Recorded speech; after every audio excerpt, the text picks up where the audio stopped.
저는 9월 4일 월요일 아침 7시 57분 새누리당 박근혜 후보 대선 기획단 전 정인길 공보위원회 전화를 받았습니다.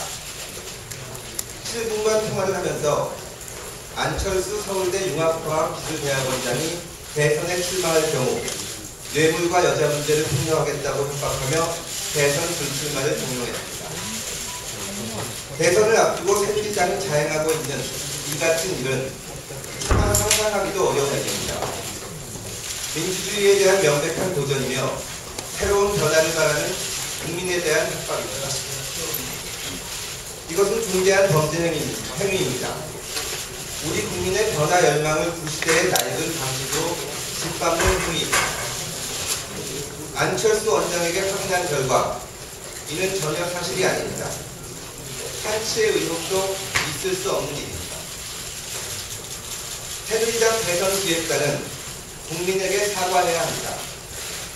또 이러한 범죄 사실에 대해 사전에 알고 있었는지 공모했는지 공식적으로 밝혀야 합니다.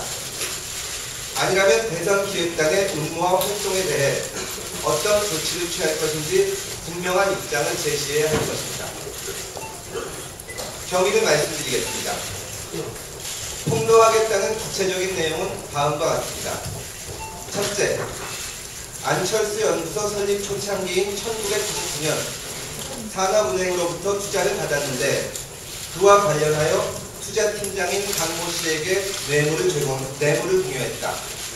둘째, 안철수 원장이 목동에 거주하는 음대 출신의 30대 여성과 최근까지 사귀고 있었다.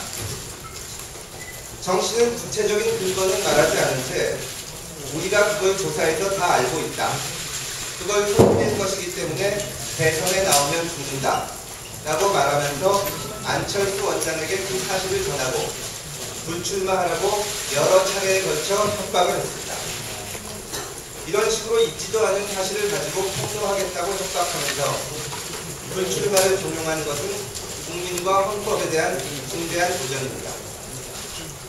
또한 최근 언론에 보도된 경찰의 안철수 원장에 대한 사찰 논란 및 우리가 조사해서 다 알고 있다는 정 씨의 연동에 비추어 볼 때 정보기관 또는 사정기관의 조직적인 뒷조사가 이루어지고 그 내용이 새누리당 측에 전달되고 있지 않느냐는 강한 의심이 듭니다.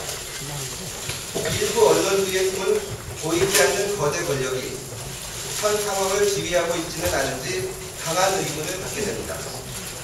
근거 없는 노원교의 근원지와 조직적 유포에 대한 제보가 속속 이어지고 있는 것도 사실입니다. 이런 행위는 새로운 변화를 영원하는 국민들을 무시하는 것이며 국민들을 협박하는 것입니다. 안철수 원장 개인의 문제가 아니라 우리 사회의 발전을 위해서도 반드시 진상을 규명하고 책임을 물어야 할 사안입니다. 낡고 구태의연한 거대한 권력이 펼치는 음모는 결코 성공하지 못할 것입니다. 국민은 역사를 되돌리려는 어떤 행위도 과시하지 않을 것입니다. 2012년 9월 16일 금태섭 강인철 송원창 조건을